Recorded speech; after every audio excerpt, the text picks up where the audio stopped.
Okay, we are live. Happy New Year, Nicholas Karadza. Oh boy, is it still New Year? We still say that? Yeah. How long do you say that for? I think if you haven't seen somebody that you're close with for a little bit, then you say Happy New Year till at least mid-January. And everyone listening on the podcast we're close with. So we haven't really spoken to them, or they haven't spoken to us. So yeah, mid-January. I'm like January 2nd.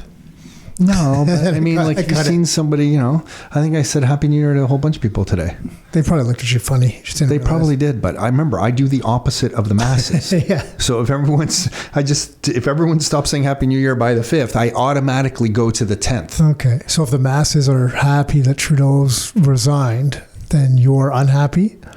No, I was upset with Trudeau or I don't even care about politicians. Yeah, let's not even talk about it. No, but like I was just, when people, I never vote. I was trying to use an extreme example. No, this is my answer. I never vote. And this proves the point, actually. I never vote. When was the previous election? 2020? Or whatever, 2021? 21, yeah. 21. I voted against him thinking everybody was. Like, I just thought it was a done deal. I don't pay attention to politics. I don't really pay attention, but I'm like, oh, geez, I'm sure, like, I'll do my part. That's how I thought. I'm going to vote against Trudeau. And then not only did Trudeau win, but the person in the riding of Oakville that I live won as a Liberal. Oh, my God. Like, I was way off. So that's an example of me doing the opposite of the masses really early. So I was early in my decision that he should be out. But it's not like I have any great hope for any politician that's coming in. Let's face it. I mean, it's a democracy as a system over time. You get so many regulations without their removal, so many bureaucrats without their removal, that a democracy needs to be... It needs to be reset. You got to shuffle it. It needs to be cleaned out. Yeah. Instead, we just layer on more and more and more. It gets like... And the speed at which we layered it on. You're right. Like, I mean, look, politicians are politicians, and you know, the incentive is to get reelected in 4 years or less in Canada. So you tell people what they want to hear, try to just appeal to the masses, whatever. You have a money printer to print anything you want. It's hard to plan long term, because if you plan long term and you're fiscally responsible, if you use the fiscal side of things, it doesn't really appeal to people, because a lot of people are looking for, you know, what either handouts or help or programs that benefit them, you know, however you want to put it. So then it just kind of messes up the whole system. So but if I ran, my platform would be, we must suffer. Can you imagine running without, hey, we're going to suffer for 2 years, then the next 20 years will be great, but we're going to have to suffer for 2 years.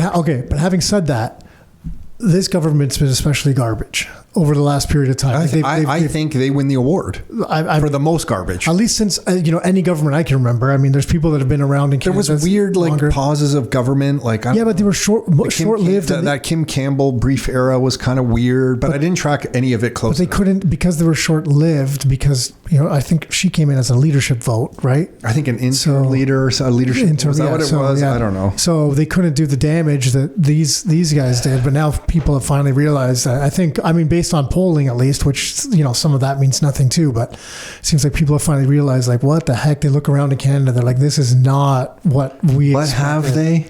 Like, I'm pretty scared. There's more. For the next election. There's definitely more people that are, maybe not to an extreme level, but they're definitely fed up. I don't know if there's some people, because they have short memories, with a new leader, it changes things. Mail out a few checks, new leader, says a few nice things. Yeah, you never buy know. a few votes. Here we go again. You never know. Yeah, don't worry. I'm getting this truck started. I'll pack it up the night before the election.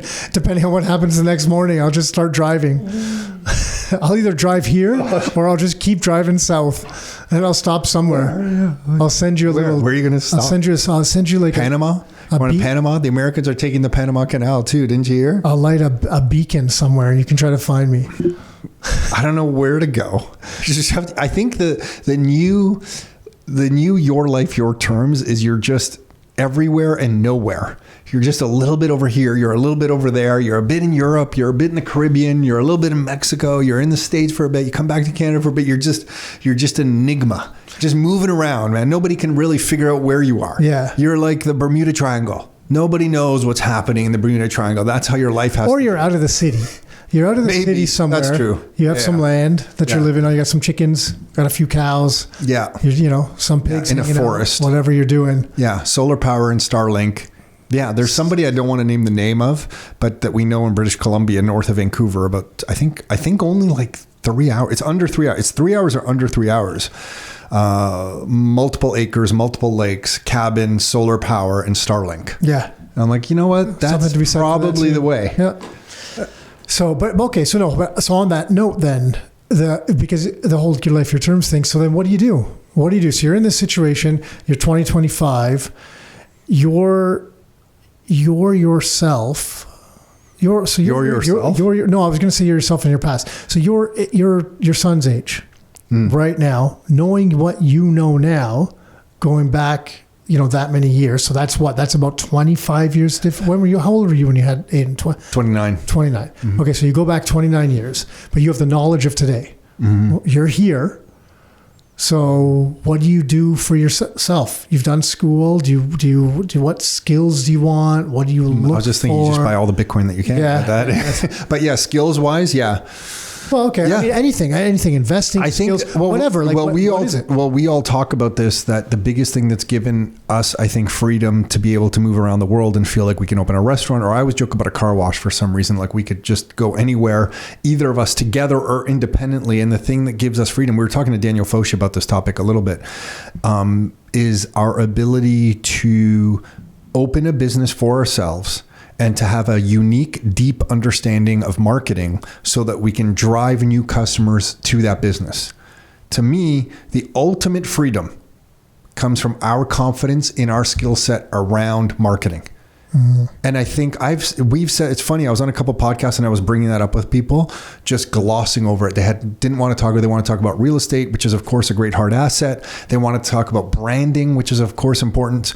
But like personally, I feel I can go to open a restaurant in Croatia, a car wash in Mexico, a fast food joint in Florida. I can be dropped anywhere, and it's our ability to apply marketing principles at a high level that I know will drive business for whatever business that we start. That is to me pure freedom, because then you can drive revenue and create income for yourself anywhere you want in the world. And when do you think you had this realization? Like, what this opinion, you didn't go to school for marketing, so you probably didn't, you didn't have it at that point. So at what point in time did you have this? It's funny. I think I had an actual moment, when we started Rockstar on Saturdays. Do you remember when it was like me and you? I think Leslie Kitchen was working with us at the time, and Mike DeZormo was with us. Maybe that was it. It was like the four of us. Maybe it was just the two of us still. I forget. We had an assistant, part-time assistant. Remember? Yeah. 4 hours, 3 days a week, I think. $12 an hour. We were freaking out. It was $12 an hour. Yeah, that was huge money. That was responsible for cutting that check every week. I'm like, why are we doing this? Yeah. That was huge. Yeah. How are we going to make this work? Do you remember when she walked in one day and she said, guys, like, why are you licking all these marketing envelopes? You can just get glue sticks. Yeah. We're like, paid off $12 an hour, paid off right away. I don't have to get lightheaded and delirious anymore when we send out our marketing stuff. I don't have to get like paper cuts on my tongue from licking all these things. Holy shit. You just went to full time. That was to full time. That was definitely one of the stupidest things that we couldn't figure out for ourselves. The other big business development early on was when a friend of mine, Steve from high school, lived close to us, and he walked by one day and my garage door was open, and the very first marketing packages for Rockstar that we were sending out were on my garage floor. We haven't even moved to the basement yet, and they were on the garage floor, and I was on my hands and knees on cement on the garage floor packing these things. I think before you came, you were about to come over. Yeah, I don't think I ever did that. I was in the basement. Yeah, they were in the garage though, and he walked by and he goes, "Hey Tom, do you want to borrow my table?"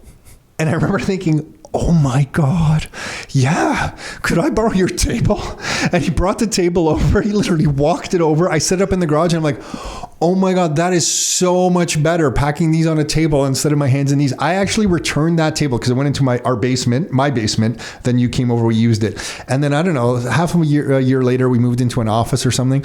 I walked that table back and gave it back to him. He cut it up and made a laundry room, like a mudroom bench out of that table for his house. And it's in that mudroom. Then he sold the house. And I still walk by that house every once in a while. You think of that? And I always think, should I go knock on the person's door and go, hey, just so you know, there's in your mudroom, there is a piece of Rockstar history right here, okay?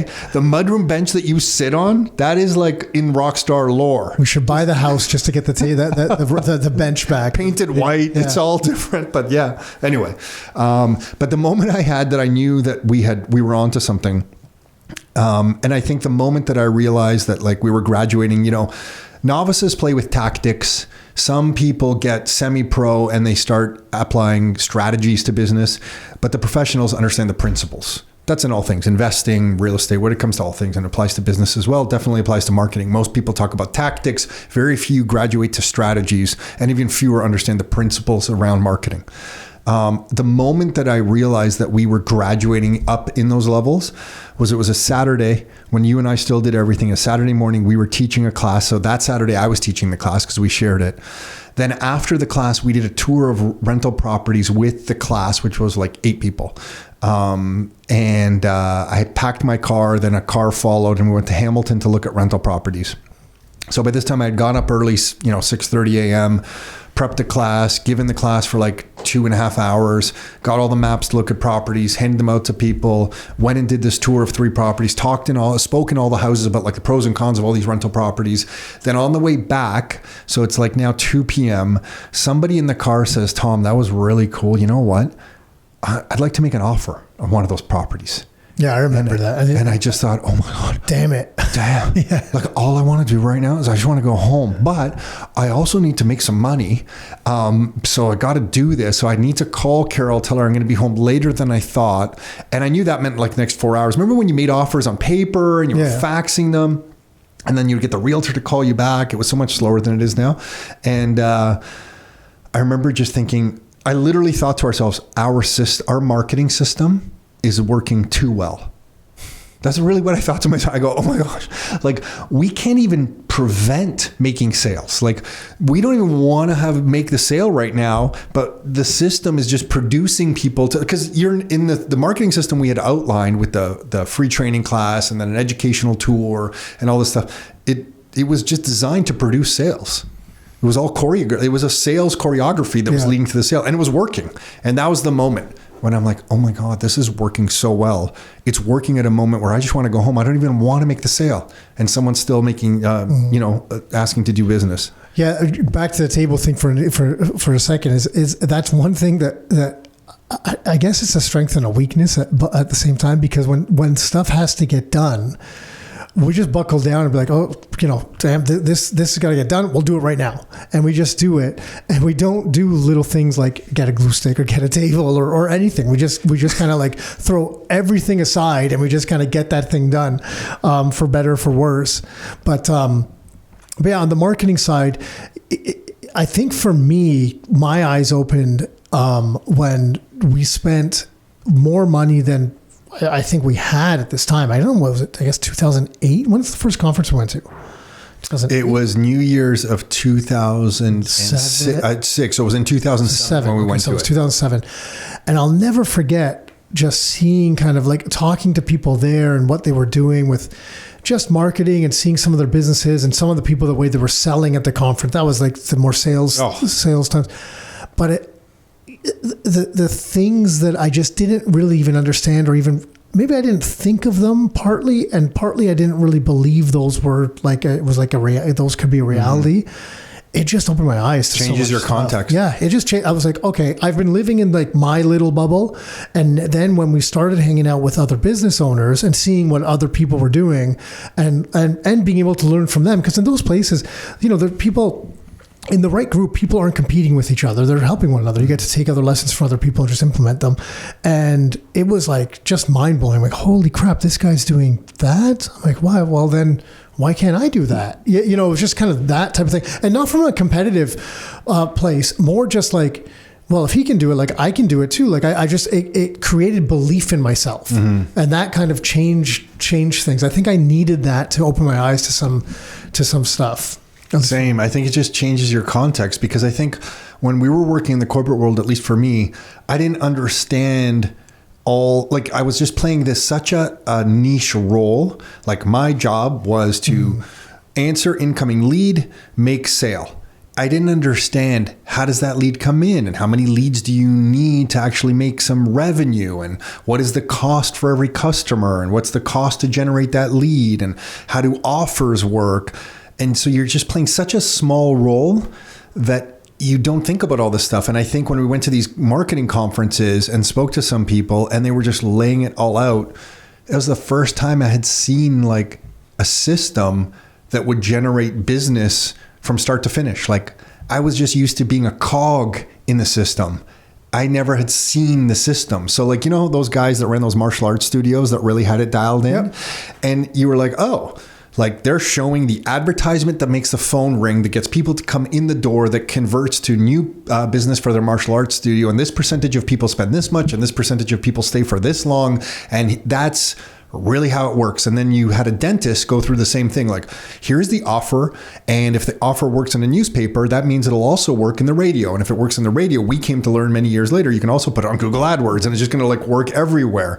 And, those conferences really opened my eyes to like, wow, there's like a system to getting people to come through the door, that once you understand it, to me, that goes back to like just pure freedom. And I had never seen it until we went to those conferences. Well, I think the difference for me is even reading it in books, it's speaking to people that are really doing it. It was really applicable. It wasn't just theory.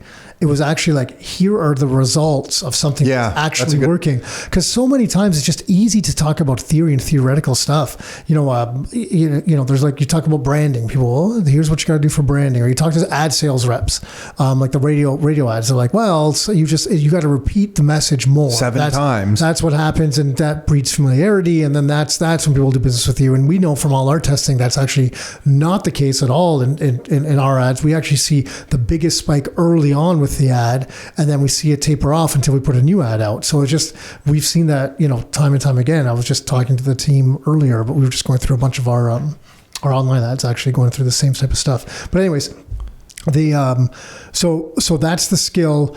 The context is, sorry, one more. So keep your question for 1 second. But I had another big moment when we went to Rob Minton's office in Ohio, and we knew he was running ads to generate new investors for his real estate business down there. And when we walked into his office and they showed us the CRM system where the new leads were coming in from like newspaper ads that he was placing, and then they were packaging the like material to go out to those leads. And then later that night, he held a class, and like people just showed up from the class that were in the system that he was advertising this class for. For me, that was that moment that you're talking about as well. It was like, oh my gosh, like this actually works. Like, you can generate business for yourself if you just understand marketing. Like it was just I remember just being gobsmacked, like completely in awe of the situation. And it changed our context. And I think that gave me, that was right when I quit. Like that was the moment. So that's the skill. So for you, that's the number one skill. I'm just trying to realize this, because if you take real estate investing as an example. So if you're a real estate investor, that skill so to me, I'm like, that skill's still the most important one, even more important than finding a property or finding anything else. Because if I'm an investor that's looking to raise capital, I want to know that skill, because that skill is obviously going to help with that, because you got to garner people's attention and build trust with them, and then kind of lead them down this funnel. If I'm an investor who owns a property and I'm trying to market that property, obviously it's going to lead with that. So, I mean, it just seems like that skill, we're talking about this business. You talked about a martial arts studio. You can apply it to investing. So really, that's why, and I guess I'm answering my own question, but that's why that's the number one skill for you. If you go back, whatever it was, 30 years and start kind of looking at where to focus your time and energy. Yeah. Because if you get dropped down, imagine you move to Florida and you just get dropped down there with nothing. If you understand marketing, you're going to be able to start some business, like literally if it's lemonade at the side of the road, whatever it is. But it does seem that way, yeah. But if you know that, you're going to be able to start generating some income for yourself pretty easily. Like, you could even walk into another business and say, hey, listen, I'm going to do some marketing for your business. And we both know low cost ways to do marketing, where I won't take $1 and we both know people who've done this, I will just take a percentage of the new business that comes from my leads. Would you let me lead generate for your business? Yeah, and how many businesses are going to say no to that? Like, so there's no risk. You're going to bring me new customers, and you get a percentage of just the new business that you bring that I'm not bringing for myself. Yeah, have at it. So to me, it's pure freedom, because then if you're a real estate investor and you have no money, if you can do that, you can get some money to pay for your bills and then save some of the extra money over time to buy your first property. Mm-hmm. It's ultimately why real estate investors who want to become joint ventures or do more joint ventures can't really grow, because they don't know how to attract more joint venture partners. Like, they know all this real estate information. It's the classic case in every industry: dentist, chiro, physiotherapist, lawyer, whatever it is, real estate investor. They might have the best knowledge and be the best at their craft, but without the ability to get new customers to text you, ring you, walk in the door, whatever it is for you, you're kind of like a secret. Uh-huh. It's the skill to be able to get the phone to ring, to get the new customer to walk in the door and do business with you, that is the ultimate freedom. That's the skill. What else? What else when you talk about freedom and the ultimate freedom? So what else is there? We talked about marketing. What about on the investing side? You go back 30 years ago, and I guess I don't think we were going to go down this path, either path really for this thing. But I'm just curious. I'm curious how you see it. Because like I look back now, if I go back 20, 25 years, I look at some of these properties that we own, and I'm like, wow, I like at the time, it just seemed like, at the time, to be fair, the properties were more, I looked at them as more of like, I don't want to say get rich quick, but they were like a get rich kind of avenue. Sure. That's what it was. That's how they're sold. Right? That's how a lot of real estate investing is sold. But now I look at them, and I don't look at them as a get rich thing. I look at them as like a freedom mechanism, because they allow me to, and I know, there's like work with the properties, but from a financial perspective, they allowed me at a young age, because there was equity in them and there was some income streams coming from them, to say, I was in a position that I didn't have to do things I didn't want to do, because it gave me a kind of freedom mechanism on that on the investing side. I'm just curious, like, what else is there? So the marketing is a big 100%. I think it probably, that trying to invest and learn that skill changed, like it really kind of changed. Do you remember when we wrote free pickles on the front of one house? Yeah, that was good. That was you. I was like, what the hell are you doing? You know what? But it worked. Someone commented on the pickle house. Yeah, we wrote, just if you're listening to this, we wrote like rooms for rent. It was a student rental, and underneath I wrote the big marker, I wrote free pickles, just to get curiosity, get people to pause. Yeah, we were learning. It worked. Well, I mean, it's no different. It's no different than what people are doing now. Like, look at what people do with YouTube thumbnails. So YouTube thumbnails, like, what are people doing? They're putting like it was clickbait. My clickbait was free pickles. Yeah, but that's all it is. They're putting a picture of someone's face with an unusual expression to grab someone's attention. And then they're taking whatever. And that was the thought. I was just thinking, students are going to walk down the sidewalk on the way into Mac. When they walk by, how do I get them to look at our sign for a split second longer than the next sign? I'll write free pickles underneath. I feel like I read it in some book somewhere. And that was the intent of that. Just think what some people thought when they were walking by reading it. Yeah, totally. Yeah, morons. Who are these people? Morons.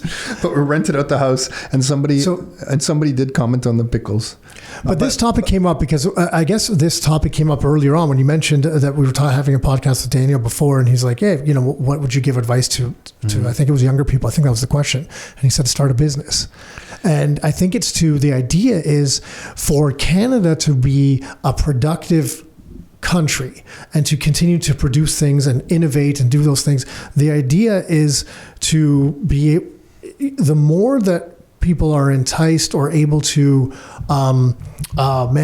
innovate and kind of create things in Canada, that it helps the country as a whole. It helps everyone around you. And that was the idea with that answer, which makes a lot of sense. Totally.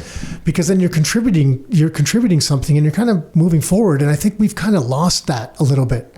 We have. People don't know how to do it. And I just want to take one step at your back before we proceed further down this path on the real estate. The reason that real estate and rental properties are so good to me and a mechanism to freedom is that they're more a business to me than they are. Yeah, you've always said that, a business in a box. It's a business in a box. It's like a franchise. Like, you're offering shelter, and the need for shelter is so high that you actually don't have to be that good at marketing. Like, it's the one thing It's the one area. Like if you open up a Subway, like the big things like McDonald's and like the big brands, okay, you open a McDonald's, you're going to get people stopping at the door. Well, like, but to be fair, the marketing dollars behind that are huge. To create that effect over the however many decades. But a good rental property, you don't have to be a master marketer, but you're in the business of offering shelter. You get an income stream from that. It's why we've always thought that rental properties to me are more like the utility value of them is the shelter component, not speculation like buying properties to quickly flip. It's like you buy these things, you're buying a business. There's the rental income, there's your expenses. The variable is interest rates. If you can study central banks and try to understand that, that's the whole game. And you don't have to be a master marketer. But when we were selling people rental properties early on, like 2008, 9, 10, I always thought that. I'm like, people don't realize, like, I don't really look at them like they're real estate investors. I look at them more like they're buying these little businesses in a box, like these little franchise locations. Well, there's one couple that we've known for a long time. Yeah. They immigrated to Canada. They were going to buy a franchise, and they decided to use the funds instead to purchase real estate. They've shared this story. Exactly. They've been on this, I don't know, they've been on the podcast, I believe, if I remember correctly. Mm-hmm. Right? So, and that was their path. And they were literally going to buy, I think, a Subway sandwich franchise. Was it Subway? Yeah. I forget which one it was. But yeah, and then they did this. And I mean, as far as they've told us, there's been no regrets. They became experts. That's exactly what it is. One of their houses burned down. It didn't burn down to the ground. I think it did. There was a fire. No, I think it burned to the ground. Yeah, that was Todd who took care of insurance. Yeah. Shout out to Todd O'Donnell. They took care of that. The tenants, they took care of everything. But it was because it did burn down to the ground. But it's because the tenants were actually trying to install a water softener. Yeah, they were trying to. The blowtorch. They were like good tenants actually. They really were to improve something. They were good. Yeah. But they burned down the house. But on that note, they also benefited because we didn't know at the time that real estate was going to get the monetization that it did through the 100%. Like the low rates. Like everybody who's a real estate investor, they can say, "Oh my gosh, I'm the smartest person ever." No, well, you kind of really got the benefit of low rates for like 15 years. You almost really made you look super smart. Yeah, 100%. You almost weren't investing for a while. You were just buying anything. And then and to me that kind of ruined it because when we were starting, like you had to look at the numbers. Like it was like it sounds ridiculous. It sounds ridiculous. You mean you had to look at the numbers for an investment? It was crazy. You had to actually remember all the spreadsheets. Math. Yeah, it was weird. It changed. It changed somewhere along the line where you didn't have to look at numbers anymore. It was just like buy property, hopefully get rich. Like that was it, which is all wrong. So I think over time, with all the trends that we know, it'll return more to a business in a box. What is the rental income? What are the expenses? Does this make sense? It'll be priced accordingly. Much more like multi-unit apartment buildings have always kind of like been priced according to the income and the cap rate on those things. Whereas residential real estate under 4 units, under 6 units, under 4 units for sure, they got the lift of the monetization aspect of low rates and easy money for 15 years. So it kind of got morphed. Yeah.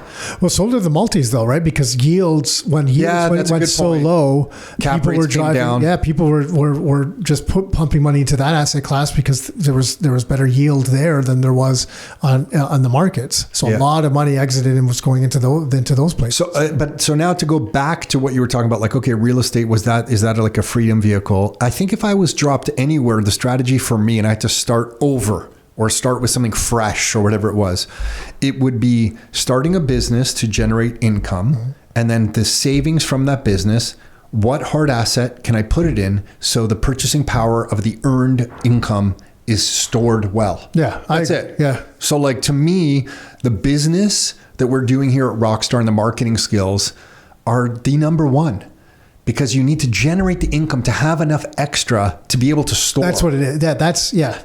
And you can park some in whatever assets you want. I know I'll take the words out of your mouth because you'll talk about Bitcoin and stuff like that. No, but I'm not denying that real estate, of course, like real estate is, and it was the number one best hard asset. It can be any, but it can be any. I mean, it can still be gold. Yeah. Like if you look over the last, what was the chart that I sent you? Was it 10 years, gold 15 has protected years? Your purchasing power. It has protected. Has it done as well as real estate prices? No. Has it done as well as Bitcoin? No. But I mean, it has protected purchasing power. So it can be these other things. There's fine art. There's you know what? I was going to say there's stone.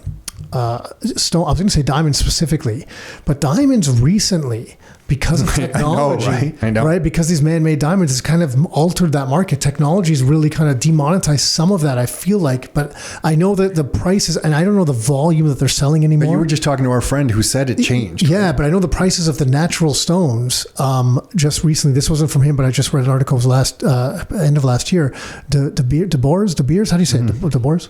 I don't know. Right, but they're the diamond. They kind of manipulate the diamond market because they hold on to them for a long period of time. So the rough cut diamonds, they had to cut the prices. Right, so I know that. Good to know there's a cartel everywhere. Yeah. But it's kind of it's interesting. But anyways, but there's all sorts of options. But I want to go back to marketing for a second.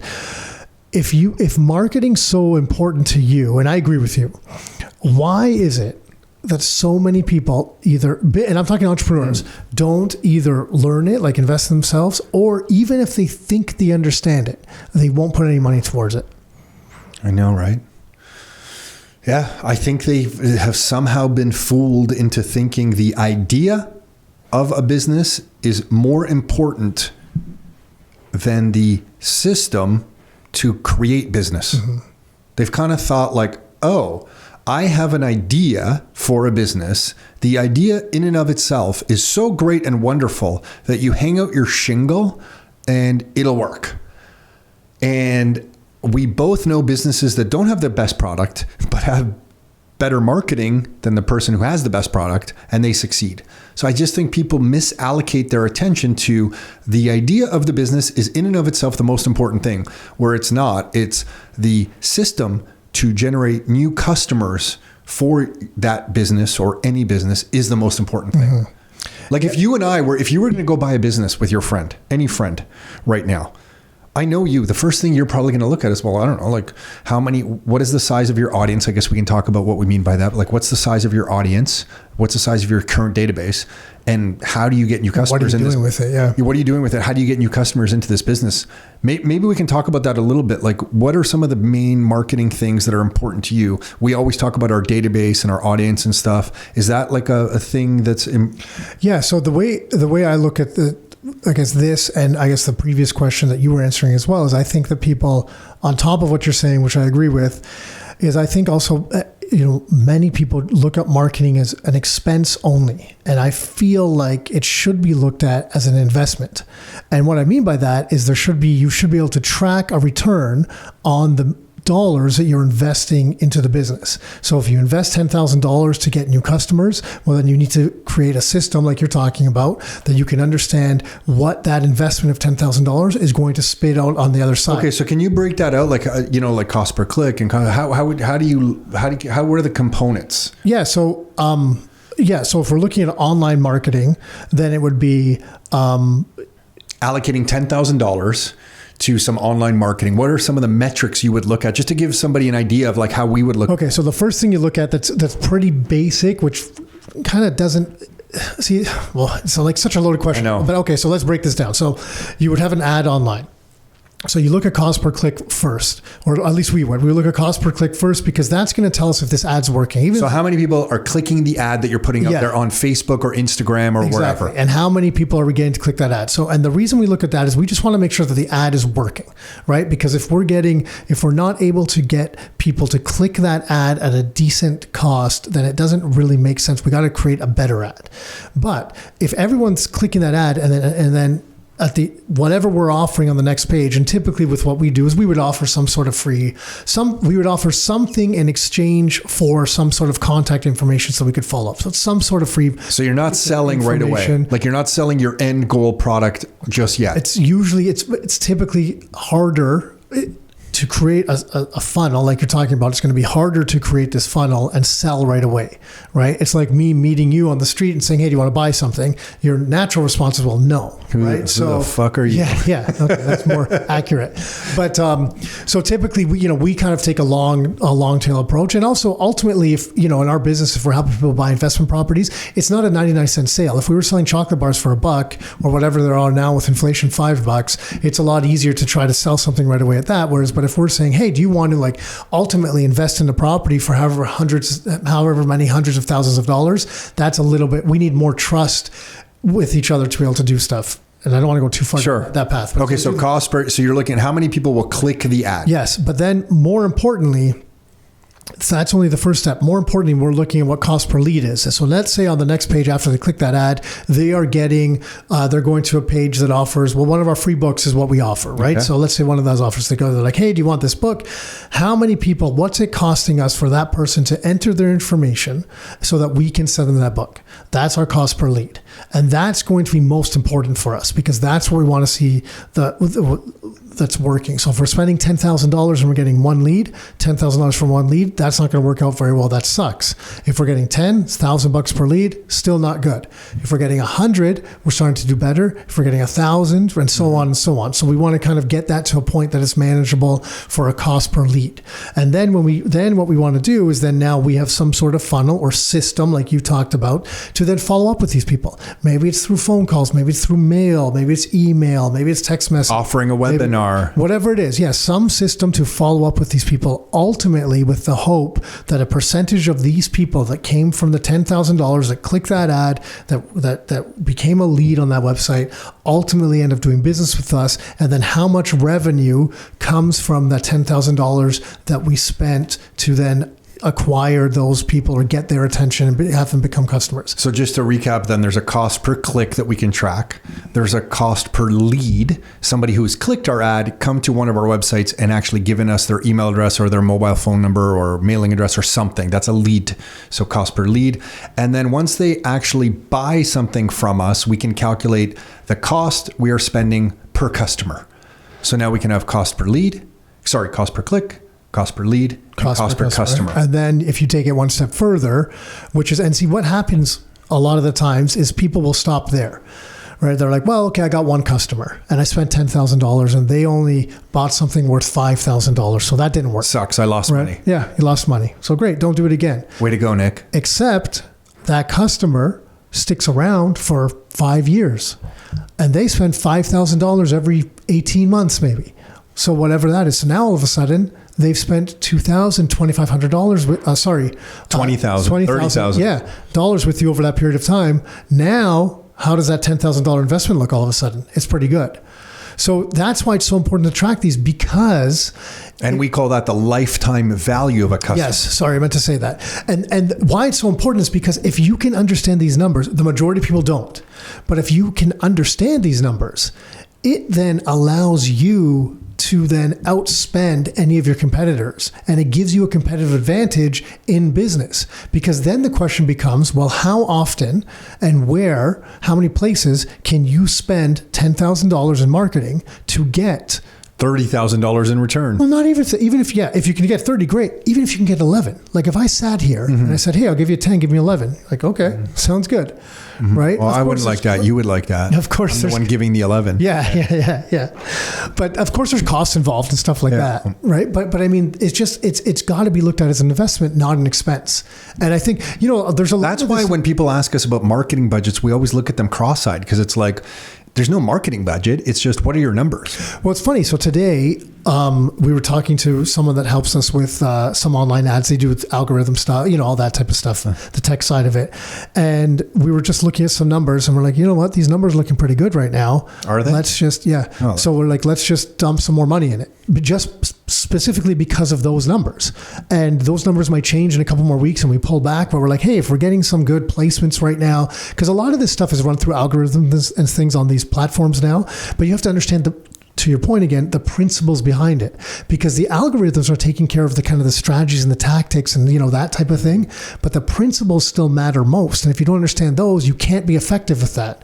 But then something's working, you just kind of throw some fuel on the fire with a little bit more capital if that's available to you, and then you kind of get better results. And it'll ebb and flow a little bit, and then you continue to track those numbers.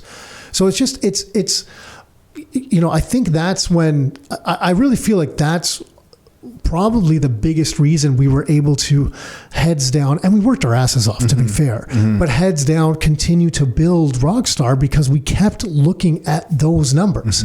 And we just said, well, if these numbers continue to make sense, then we should keep doing what we're doing. And because we were going negative. 100%. And it didn't bother us because we knew our numbers. We're like, holy smokes, our customers end up buying multiple properties from us. So if we lose money on the first purchase, overall, it doesn't matter because they're going to buy another property and then we're going to be in the positive. Yeah. And our sales cycle is super long. Like again, we're not selling, like if you're selling, if you're selling a cream, yeah, like or a t-shirt, you're selling a t-shirt online, like it's, people might buy that right away. But it's the same principles really. Oh, 100%. Yeah. But we were going to go negative. We had to go negative for sure. We just had to carry that negative for like 5.5, 6.5, 7 months. Which sucked. Yeah. So we're like, wow, is this ever going to work? Yeah. Why is our credit line growing all the time? But we had the first step because we had the cost per lead. So the leads were coming in. So we're like, well, the cost per lead actually looks good. And that's where it benefited us when we were able to talk to other entrepreneurs and see what they were doing and compare notes with what we were doing. And we're like, oh, this actually seems like the first step of something that's working, even though it's costing us a lot of money and is bringing in zero money.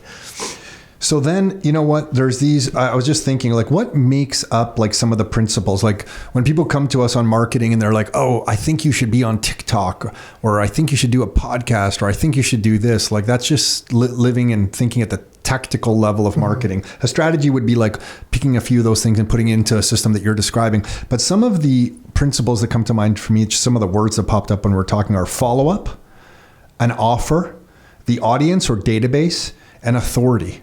Those are some of the things. If you were to pick one of those ones now, could you explain in your words why you think some of that thing is important? So like the word follow-up, offer, audience, authority. To me, I go to the offer because the offer is the first step. And it's something that I talk about in the office a lot with people because we're, the point I try to make is I'm like, look, if we had a website that's offering $10,000 to everyone that's entering their email address, the thing's going to convert. People are going to be putting their email addresses in there, right? So, but if you have something that says like, I'm going to come to your house and I don't know, I'm trying to think of something bad, right? But whatever it is, I'm going to come to your house and do something bad, whatever it is, scream at you. No one's going to put their website into there. I saw their email address. Some people might want to, they might want to see what happens when you show up or they'll be ready for you, but you know what I mean? So it all comes down to the offer. So the offer is the start of everything. And if you can have a good offer that converts and that gets people's attention and that from what, Kennedy taught us, that line that he always uses, enters the conversation going on in their minds.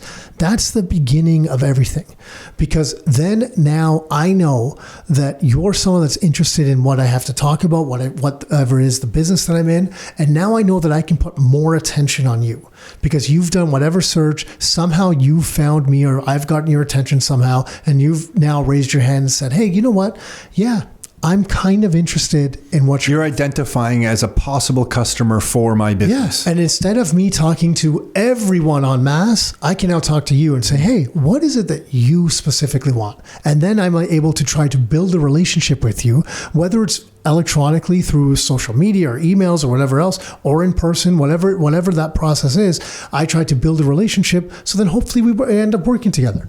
I was just thinking, if you or I walked into like a dentist office or a car dealership or whatever, and we were trying to come up with an offer to put in the advertisement to start this whole process off, I think the easiest way, if you're out there thinking about this, to get ideas of an offer, to enter the conversation that is going on in the mind of your customer, like Nick is describing, would be just to survey a bunch of recent customers and ask them, hey, what was going through your mind when you decided to do business with us? And those responses, whatever those responses are, somewhere in those responses, if you get 10, 15, 20, 100 responses, you're probably going to get 2 or 3 amazing ideas for an offer that you can turn into an advertisement, because that's your existing customer base telling you what they were thinking. And if you can craft that into an offer and put it on as an advertisement on Instagram or Facebook with probably like $500 to test if anybody clicks on it, that is like how you break through and start with some of this stuff and start if you're get an offer made. If you're a dentist's office, and I mean, they have some regulations, so maybe there's some things I'm saying that they can't officially use because of their governing body won't allow them to, but it's like, what do you start thinking of? So let's say that the questions I would ask them, for example, would be like, okay, the people that are coming to your office from other offices and are happy, they stay. Why are they staying here versus leaving the other office? What drove them to leave the other office and they're coming here? Well, there's your offer. Mm-hmm. You know what I mean? Is your dentist doing whatever? Here's why that might not work, whatever. Or the people that are finding you because they're local. Why are they? Or your hours are different than the other. Exactly. Like what reasons are they here and happy because they're here, right? And then you just start kind of playing with that those points, and you just make offers around it. Like it's and not everything's going to work early on, but you just do some testing and it kind of builds from there. And the reason that Nick and I both like this style, and if this is the first time you're hearing of making offers to an audience, the reason that we like that style is that most people in a sales funnel, like if you think of all the people who might become a customer of your business or any business, most of the competition or your competition is just chasing them at the time they are ready to spend money. Like, so in real estate, for example, every realtor's out there saying, gonna list your home, list with me, I'll discount. Well, they offer free market valuation. Free market evaluation, but everyone's low fees. Yeah, and everyone's offering the same thing. And everybody is chasing for that business. But if you just make an offer to someone earlier in the sales cycle, so if you just back up a few steps and say, what goes on in people's minds 6 months before they decide to hire a realtor, or 6 months before they decide to buy a new car, or 6 months before they decide to get veneers, if that's what you're doing, or orthodontic work, if you're an orthodontist, whatever it is, and you make an offer that answers the question going on in their mind 6 months before, now you have the ability to do the next thing that we would consider a principle, which is continued follow-up forever. So make an offer, principle. Follow up, another principle, because now if you can get their attention 6 months before and you just follow up with people and offer value. So, you know how Dan Kennedy has this line that you want to come across as a welcome guest, not an annoying pest. You know, you just offer good value and good information to people. Likely when the time comes to actually sell the house or buy the house or get the veneers or get the orthodontics or whatever it is that they're doing, buy the swimming pool, they're going to think of you, and you've already created a sense of trust with them. Another marketing principle. Through consistent follow-up, you create automatic trust. Was that in Cialdini's book? It was, yeah. Right. That, like if you, and there's just some behavioral psychology research around this, that like anyone you see for the first time, human nature is just automatically, you kind of doubt them. Who are they? But if you see the same person over and over, multiple times, you just automatically begin to trust them, because you realize, oh, like they're no threat to me. They're always here. I trust them. Mm-hmm. So that if you consistently follow up with email or your social media posts or your podcast over time, the content in and of itself isn't building the trust. It's the consistency of the content that develops that trust with people, which is a hard thing for people to understand. Yeah, because people are generally obsessed with the quality of their content, which still needs to be good, but it's the consistency that is more important than the quality. Yes, but also, and then on top of that, there is subconsciously they also feel like they're not indebted to you, but they feel like they want to reciprocate you offering value over that time. So they're likely to give you a shot. You can mess up that shot in business if you don't do a good job or whatever. And I'm sure we have. But there is a little bit of kind of almost capital. There's a little bit of trust beyond that you've built with them. I think there's some studies around this. That's why I don't know if that was in Cialdini's book as well. I think there is. The law of reciprocation. Right? Yeah, reciprocation. Yes. Yeah, that's what I thought that was there as well. So I was like, oh, so it's interesting. So yeah, both sides of it. And like you said, people think they need these groundbreaking things to talk about, and what they don't realize is whatever business you're in, you might be thinking about it all day. So something that is very new to me. So if you're in whatever, like a landscape business, and I can't tell you how much stuff you take for granted that I know nothing about. So if you share something that might be very basic to you, that might be groundbreaking to me. Like, I didn't know about the new material people are using. I didn't know that, these plants are the ones that you want to put in your backyard for how the water drains a certain way. Whatever it is. Like, there's all these random things that you're just like, I don't know. But like I'm a 0 or I'm a 1 out of 10 in landscaping. So if you're a 6 out of 10, even if you're not a 9 out of 10, you can do anything from 2, 3, 4, and 5 to share with me, and it's going to be groundbreaking. But people don't realize that in their business, because how much they take for granted because they deal with stuff every single day.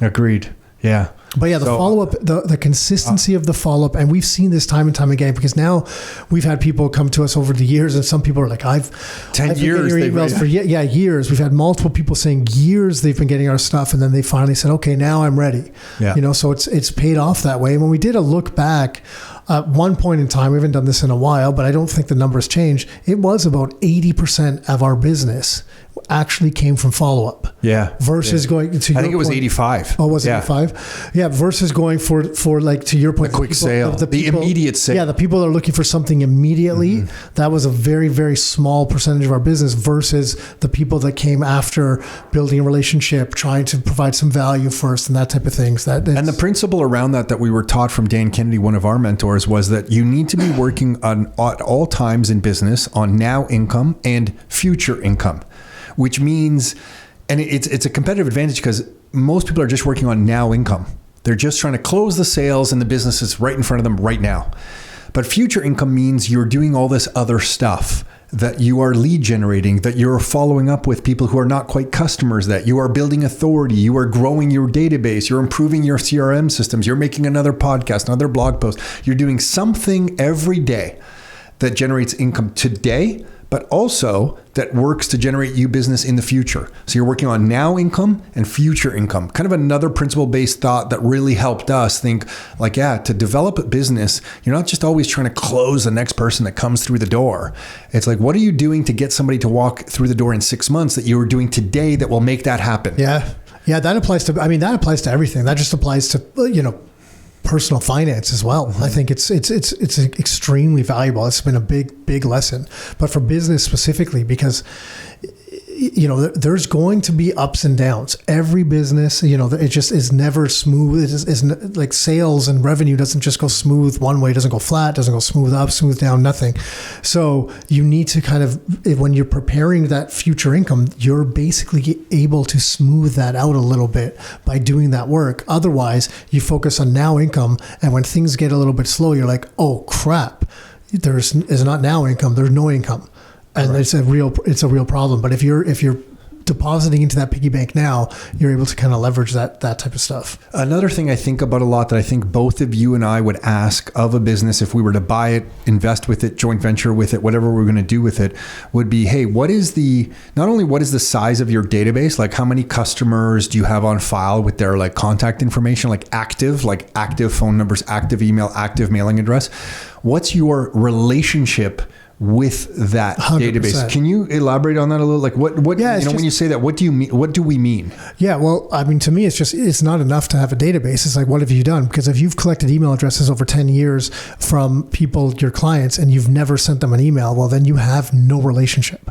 So if you blast them with something, you're likely going to get zero response. They're just going to think you're spam. Yeah, exactly. But if you've done things like try to offer some sort of value or sending out a newsletter or whatever it is, you put out certain videos or you just aggregate tips, information cheat sheets, for them, that type of stuff, and you've regularly communicated with them that way, that's much more valuable because now, to your point of what you were talking about earlier, is they're familiar with you, and that's more important. Or even beyond that, like then there's, in our platinum group, there's a couple guys there that in their business, they've just taken it to the next level starting last year. Who are you talking about? And they started doing the client events.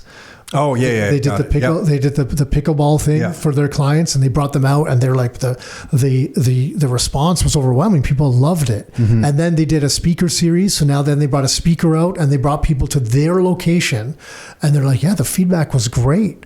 They're getting all this response, people, right? So now like that relationship with their database. So that's to current clients, some past clients, and some people that aren't clients.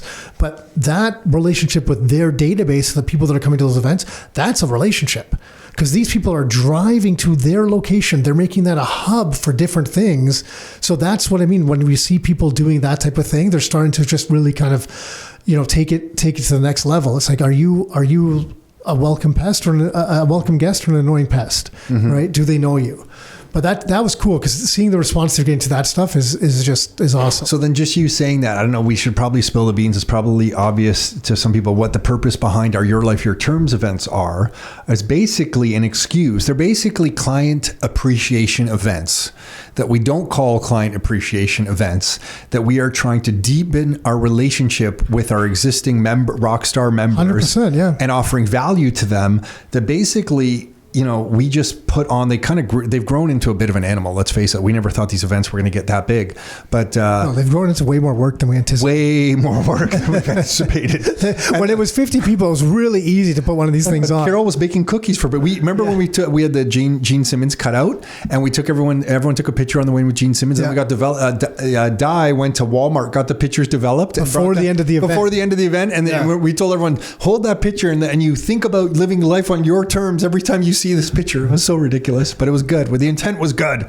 But these events are basically an excuse for us to deepen our relationship. They're part of our follow-up mechanism. That's essentially our follow-up mechanism. And then strategically, what we're trying to do there is that there might be some people that have worked with us for 10 years, and there might be a brand new person sitting next to each other. And the brand new person leans over to the person that's been with us forever and says, do you trust these wackos with what they're saying and what they're doing? And the person that's experienced says, oh my gosh, it's been great. And here's what I've done. And the whole bit. So there's intent behind that, but that's essentially what those events are. It's part of our follow-up mechanism to develop and deepen our relationship with existing people. Yeah, 100%. And it's why they're not structured like other types of events in that space. Yeah, we're not trying to sell. No, because those other events are people will pay to be able to speak at the event. We don't do any of that. We've had people come, they're like, okay, well, how much to speak? We're like, no, you don't understand. No, we trust. We care for these people too much. Yeah. We don't want you on the stage. You're not allowed. Yeah. Actually, please do not come ever. At the last event, someone asked me that one,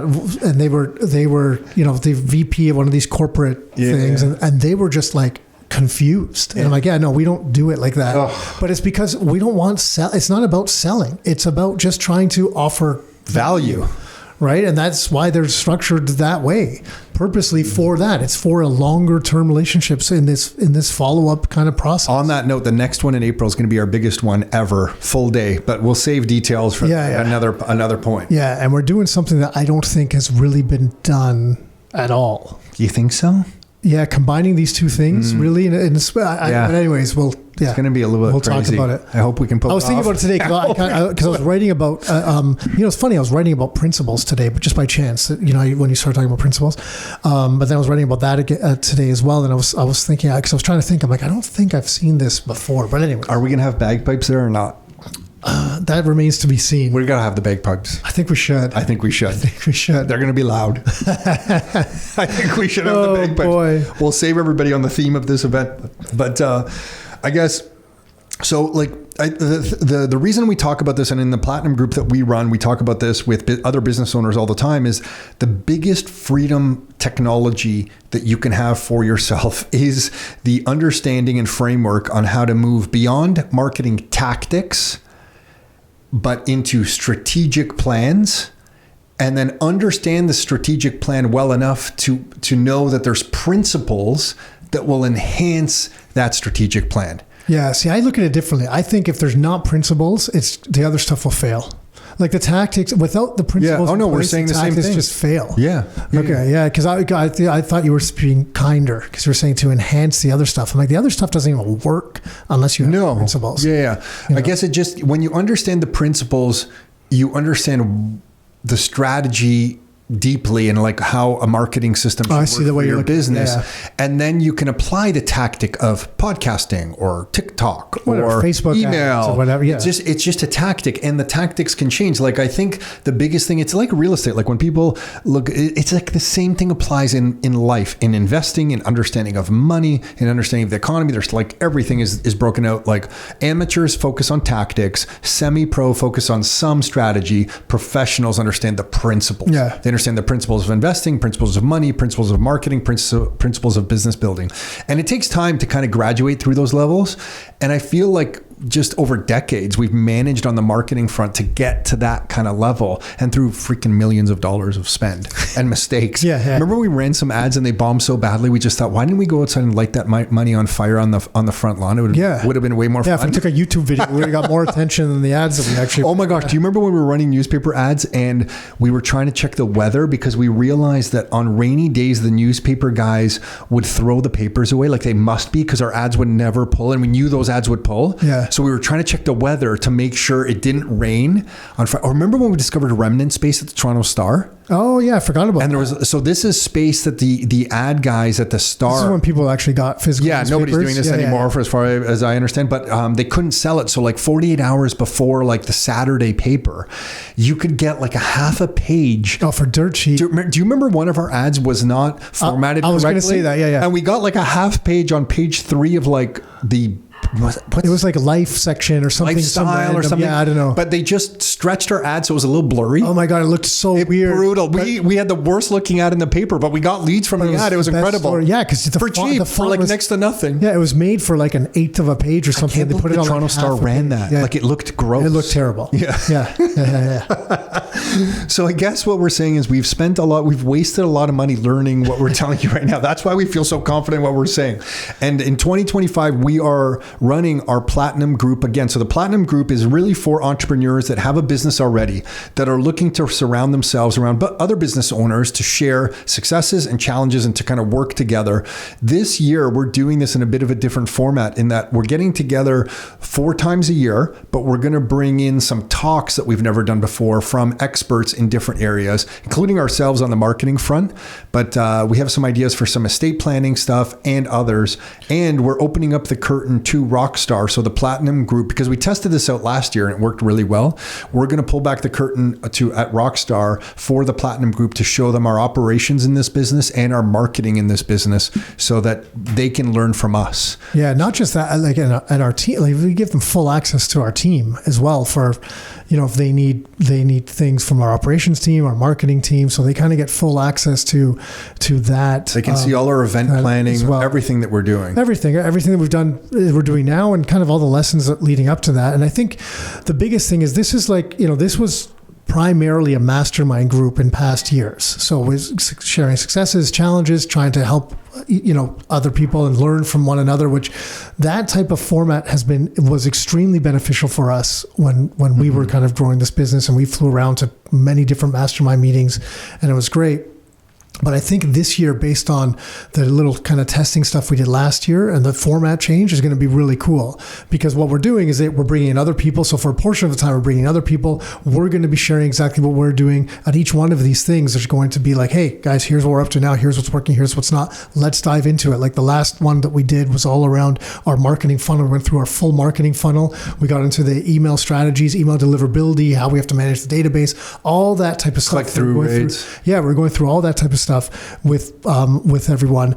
So we're going to dive deeper into that every single time. Then there's still the mastermind component of it as well. Then there's the guest side of it too. So we're kind of combining everything into one, which should be kind of cool. Like based on the last couple things that we did last year with the group and their feedback from it, I think I'm excited about it. This is going to be a good one this year. I'm looking forward to it. And we cap it so that we can really pay attention to everyone appropriately at 10 to 12 people total. Yeah, it's got to be, and it's got to be the right people, to be fair too. It's got to be the right, if you're someone that is like, you have an idea and you have no business, it's not really a fit. It's like if you're doing something already, you have a business and you're kind of moving forward with it and you're looking to really take it to now. So there is an application process. Yeah. For the Platinum. Yeah. If you want to start implementing these, there's got to be a little bit of something there, and then we can help you kind of boost that up and grow it. And the reason, if you're listening, as to why there's an application process is like, we obviously love everyone and want to help everyone. It's why we're sharing information on podcasts and that kind of stuff. But for this group, if everybody needs to be at a certain level so that they can all be sharing the successes and challenges across fields appropriately. Totally. So that's why there is an application process, just to explain. So if you're thinking about joining our 2025 Platinum Group, that's why there's an application process. And that application, I think, is up on our website at rockstarinnercircle.com/platinum. Yeah, that actually is it. Yeah, and I think there's there's like more details. So there's like the details are all there. I think there's a video from you. You can see what's going on, and then there's the application there as well. And there'll be a deadline for it because we got to get this thing kicked off. So the deadline will be in sometime. It'll be in January? a couple. Yeah, I think so. I think it is. I think it's the end of January. So that'll be by the time this gets out, probably a couple weeks or so, something like that. So. But that's it. But it'll be, it's going to be good. I don't know how many people are kind of, that fit the mold for this, like are into doing something with their business and they want to amp it up. But it'll be, and there's not many spots because we have renewals from last year. For sure, taking some of the spots. Yep. So if you're thinking about if you're a business owner, entrepreneur already, and you kind of want to hang out with other business owners and grow together, you can check out all the details for Platinum from us at rockstarinnercircle.com/platinum. That's where those all are. Yeah. Correct. I think just going back kind of full circle, like I just really believe that the marketing, is true freedom. That's to me in the back of my mind, while I'll always be able to live life on my terms, because no matter where I am or what I'm doing, understanding these things is going to allow me to create a stream of revenue. And to me, that's pure freedom.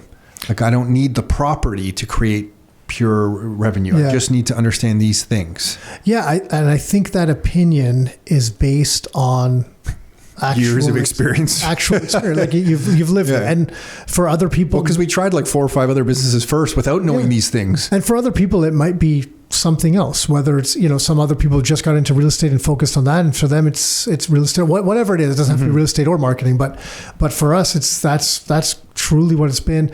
And I think not just from us, from the business owners and entrepreneurs we've talked to, they're just like, oh, well, when I figured out the marketing angle on this business, I realized that I was using, now that I had this skill, I was applying it to a kind of smaller opportunity. So instead, once I figured that out, I went and started this business and just applied the same skill, and it all worked just the same. So we've seen that so many times now that it's not just us. I think anyone that kind of has figured that out or has that belief has had the same kind of real world experiences we have. Did you ever think starting this business we'd spend as much as we have on advertising? No, if you told me that, I'd be terrified. Are you kidding me? If we added it all up now, like it's got to be now past 8 figures of some amount. Yeah. I actually have no idea. I guess I stopped thinking about it. Once we crossed like 7 figures, I was like, okay, I guess we're spending a little, but that was years ago. Yeah. It's some scary number. Yeah, I really have. There you go. That's how much we point to the metrics and not the marketing budget. We don't even know. It is the metrics. It's been a lot. If you understand those, what's our marketing budget? We actually have no idea. We have no idea. But we know cost per click, cost per lead. We know. Well, I'm trying to think. If I go back, whatever it's been, 15, 16 years, and try to think of all the budget that we spent. I mean, I just have no idea. But yeah, it's been a lot. But I think it's more than just that. And I know this is what you're saying, but it's the lessons that came with that, because we were forced to learn a lot of different stuff. So happy. I don't know if that was a positive note. We're forced to learn. No, it's good. I mean, it's really, it's all of this between the real estate and the business building. It's allowed us to live the life that we're living now. And I think we both feel super fortunate. Like already this year, I guess both of us take a lot of value from experiences and trips. And I was just like mapping out some of the trips over the, like we have the Rockstar Cruise coming up in May. I'm going to Vegas with the family sometime after that. I'm going to Florida this month sometime. You booked a trip, I think, to the Dominican at some point. There's another. I got sucked into another Disney. Yeah, you're going to Disney, and that's another Disney cruise. So these are all these trips. That's before our summer trips. For anyone listening, that's for my 10-year-old. Okay, and this is I've sworn this is the last Disney trip. I don't know if that's going to be true or not. But a Disney cruise is so good, man. It is good. It is good. And her reaction when we unveiled it on Christmas Day was something to behold. She was over the moon. It was crazy. And so the ability to do all these trips, like I think for you and I, that comes as a result, as a byproduct of everything we've been able to do with Rockstar and real estate. And all of that is due a lot from this marketing stuff. So I think we're tying the marketing stuff for our ability to live the life the way we live it. We're pretty fortunate. No, the reason, yes. Yeah. But the reason we talk about it all is like, look, if we're starting off the new year and so many people want to, they come to us like, well, I want to do this year. And, whether it's an arbitrary date or not, it's a new fresh start for people. And, with whatever it is you want to do, but ultimately, if it's being able to live on your terms, I think understanding some form of marketing is Useful. Can play. I was going to say essential, but it doesn't have to be essential. But it can play a very big role, especially in today's world. Because if you look at today's world, attention is so fragmented. How do you grow anything or any type of business or portfolio or anything if you're not able to get people's attention? You need to be able to figure out how to get people's attention. So it's just becomes it's almost gotten more important as time's gone on. You know, it's no different than tech skills. Like we both had a bit of a tech background, went to school for some tech stuff. Not really. Well, maybe you had more of a plan than I did. I didn't really have much of a plan. I was going to be a database administrator at Royal Bank. There you go. So yeah, you didn't have a plan either. But think about like knowing those tech skills. What kind of leg up did it? Because when we came into this business, a lot of that stuff that was done, we took for granted. Yeah, but a lot of it was done paper. It was kind of old school. And when it went tech, remember like people were just going into the cloud at that time. Yeah. And voice over IP, and we're like, what do you mean? We were using web-based email for free for like a decade more. Yeah, from day one, voice over IP, all this stuff, because we understood all that technology. We didn't deal with any of that stuff, and so it was just when you understand certain things. In hindsight, it's easy to see the benefit. Sometimes when you're at that point, I didn't realize the benefit of that point. But now in hindsight, yeah, it's been good. So I think that's why we share it. You know, it's a worthy thing to explore for anyone interested in exploring. I highly recommend the monthly newsletter that all Rockstar Inner Circle members get that goes out every month. I just looked at the first issue that we put out was September 2006. Yeah. So I've been telling everyone we've been doing this for like 10 years. Nick, it's been like 18. Oh man, see, I was stuck on like 14 years. 2006, wow. September 2006 was the first newsletter we sent out. It went out to like 8 people. So it'll be 19 years this year. Yeah. I got to start remembering to say that. That's a long time. We're getting old. You're old. I'm 52 this month. Look at, well, I don't even think that's old. I'm a spring chicken. I have less hair and I'm gray, but, I'm Santa Claus. But how many words have you written on newsletters? Think about that. You know what? 12-page newsletter every month for 18 years. You know what I was going to ask someone to do? And I just don't know who, because I'm like, I feel like, but just grab all those newsletter articles and throw it all into ChatGPT. Into an AI and create like a custom AI. I'd be curious to see what questions you could ask it and what it would spit out. Think of all the podcast episodes that we could upload to AI. Oh man! Soon enough, listen, we're probably 2 years away from where we can have just virtual Tom and Nick sitting here. And we can tell the AI to listen to all our past episodes and just answer questions as we would answer them. Mm-hmm. You know that's coming. Yeah, I know that's coming. I'm not sold on how good that's going to be. I know it's another conversation, but it's going to be good. I know, but no, I just mean a lot of people are using AI now, right? And I get it, but I still feel like if I'm getting updated content from someone directly from them, from their heart, from their mind, with their feelings, it doesn't. But AI will have that, and it might, and it might. And I'm curious to see how that works, because they could get your latest writings as of yesterday, and the recording is current. Yeah, and put it in there. You're right. Or listen to your latest podcast. Yeah, that's fair. I haven't seen it yet, but I know. Yes, it is coming. Yes, I get it. Shit, what's the world going to be like in 5 years? Well, great. We don't have to write any more newsletters. It's wonderful. It's going to be so good that it's going to be bad. Well, you're not going to know what's real and what's not. No, that's going to be. You already don't. Yeah. Some of the memes going on right now. Did you see like the one where I think it's like, we talked about this at the beginning, so we can end with this, I guess, is Trudeau announcing he's like going to step down or whatever, and Donald Trump's like playing dancing behind him. Oh yeah, playing the violin. I saw him playing behind the violin, him. yeah. Who made this? Like, how's this possible? Is there one with him dancing? That would be funny, with him doing the Trump dance. No, I don't think it's him doing I think it is the violin. I think it was Elon Musk put that out. How did so many people start doing the Trump dance? Remember, didn't the NFL? I don't know if this actually happened, but at one point I heard the NFL was talking about banning them. Yeah, of course they were. Because, and if you look, why let anyone have some fun? Yeah. Of course that should be banned. Fun is not allowed. Ban it. Anyway. On that note, Happy New Year. Later, everyone.